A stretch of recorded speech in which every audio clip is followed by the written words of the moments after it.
రాష్ట్ర అధ్యక్షుడు ఎవరైనా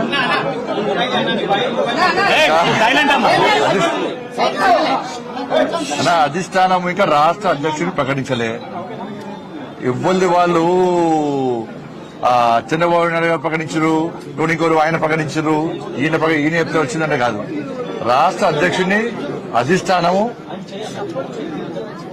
అందరికీ నామినేషన్ ఇస్తారు. నామినేషన్ అయితే ఎవరిని అధ్యక్షుడు ఉండాలో అధిష్టానం నిర్ణయిస్తుంది. అందరి అభిప్రాయాలు తీసుకొని అధిష్టానం నిర్ణయిస్తుంది. అధిష్టానం తీసుకుంటే అందరు కట్టుబడి ఉంటాం. Bharatiya Janata party ప్రజాస్వామ్యబద్ధమైన party.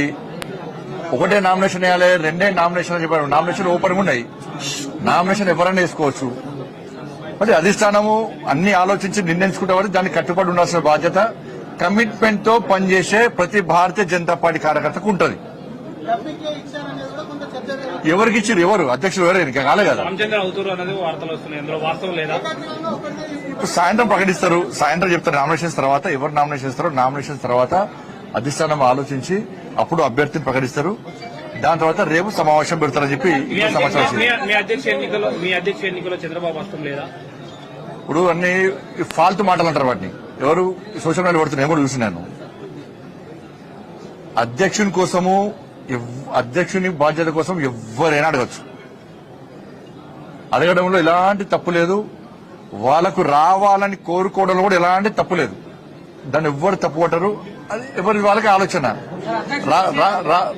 రావాలని కోరుకోవడం తప్పేం లేదు. కానీ చివరికి ఏమైతుంది? చివరకు అధిష్టానం నిర్ణయించిన వ్యక్తికి, అధిష్టానం ఆలోచించిన వ్యక్తికి, ఎందుకంటే అధిష్టానం అన్ని ఆలోచిస్తుంది దేని ద్వారా పార్టీకి లబ్ధి పొందది.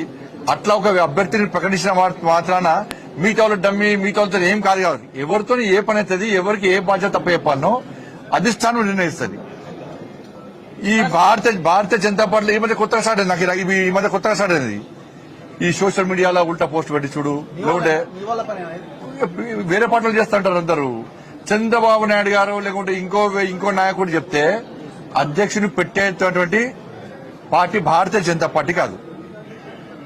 భారతీయ జనతా పార్టీ దేశంలో అధికారంలో పార్టీ, అనేక రాష్ట్రాల్లో అధికారంలో పార్టీ, ప్రపంచంలో అత్యధిక సభ్యత్వం ఉన్న పార్టీ భారతీయ జనతా పార్టీ.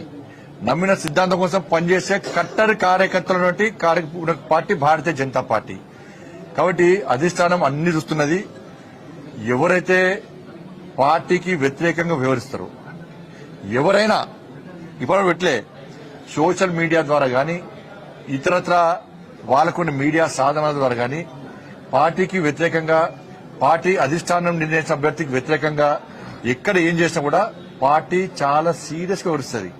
బండి సంజయ్ ఉంటేనే పార్టీ, బండి సంజయ్ లేకుంటే పార్టీ లేదంటే మూర్ఖత్వం అవుతుంది. ఎవరు లేకుండా పార్టీ నడుస్తుంది. నరేంద్ర మోడీ గారి నాయకత్వంలో, జేపీ నడ్డా గారి యొక్క నేతృత్వంలో పార్టీ తెలంగాణ రాష్ట్రంలో ఎట్టి బస్సులో రాబోయే రోజుల్లో అధికారం రాబోతున్నది. కట్టర్ కార్యకర్తలందరూ కూడా పార్టీ అధిష్టాన నిర్ణయానికి కట్టుబడి ఉంటారు. వీళ్ళు డమ్మి, వాళ్ళు డమ్మి, వీళ్ళు డమ్మి అని చెప్తే ఎవడో పెట్టినంత మాత్రాన ఇవాళ చూస్తున్నాను నేను. ఎవరు బీఆర్ఎస్ వాళ్ళు పెట్టారు.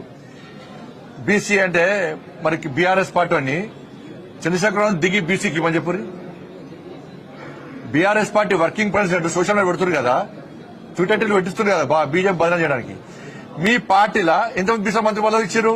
బీసీలు లేకుండా ఇచ్చారు. మీరు దళితులు ముఖ్యమంత్రి చేస్తాను. మీ అయ్యా సిగ్గు లేకుండా ముక్కు నరుకుంటా, మూతి నరుకుంటా, తల నరుకుంటా, ఇది నరుకుంటా, కింద మీద నరుకుంటా అన్నాడు. ఏమైంది మరి? దళితులు ముఖ్యమంత్రి ఎందుకు చెప్పరాదు? మీ పార్టీ అధ్యక్షుడు బీసీ ఎందుకు ఇస్తలేరు? మీ అయ్యని చెప్పాను. మేము బాధ్యత అయిపోయినాం. భారతీయ జనతా పార్టీ అధికారంలోకి వస్తే బీసీ ముఖ్యమంత్రి చేస్తామన్నాం. మీ పార్టీని ప్రకటించుకోండి మరి. అరే అధికారిక పదవులు వేరు, పార్టీ వేరు. పార్టీని స్ట్రెంథన్ చేయడానికి, పార్టీ క్యాడర్ లోపల మంచి ఆలోచన కల్పించడానికి, పార్టీ పదవుల లోపల అనేక ఆలోచనలు సమీకరిస్తూ ఉంటారు. బీసీకి ఇవ్వాలి. బీసీ అంటే నేను బీసీ నాకు ఇవ్వలేదా? లక్ష్మణ్ గారు బీసీ, లక్ష్మణ్ గారికి ఇవ్వలేదా? చలపతిరావు గారు బీసీ, వారికి ఇవ్వలేదా? దత్తాత్రేయ గారు బీసీ, దత్తాత్రేయ గారి అధ్యక్షులు లేరా? బంగారు లక్ష్మణ్ గారు ఎస్సీ వారు లేరా? మరి ఏడమైనాయి? మరి బీఆర్ఎస్ లో ఒక్కరిని బీసీ అధ్యక్షులు చేసిరా? మరి చేస్తారా? బీసీ ముఖ్యమంత్రి చేస్తారని ప్రకటిస్తారా మీరు? దళితులు ముఖ్యమంత్రి చేస్తానే మోసం చేసిపోయా. 10 సంవత్సరాలు మొత్తం దోసుకొని అలా పైసలు పుట్టుపుట్టు పైసలు సంపాదించారు. కాబట్టి ఇవన్నీ కూడా తప్పు. దయచేసి మీడియా కూడా విజ్ఞప్తి చేస్తున్నా, ఎవరు మాట్లాడినా కూడా దయచేసి సహకరించండి. భారతీయ జనతా పార్టీ క్రమశిక్షణతో పనిచేసేటువంటి పార్టీ. అటువంటి పార్టీలో ఇలాంటివి రావడం మంచి పద్ధతి కాదు, మంచి పరిణామాలు కావు కూడా. అధిష్టానం చాలా సీరియస్ గా దృష్టి సారించింది. ఎవరైనా కూడా నేను మాట్లాడినా, మీరు మాట్లాడినా, ఎవరు మాట్లాడినా కూడా అది తప్పు అంటున్నా. ఎవరు మాట్లాడి ఇప్పటి వరకు మాట్లాడదని మాత్రమే కోరుకుంటున్నా. ధన్యవాదాలు. ధన్యవాదాలు.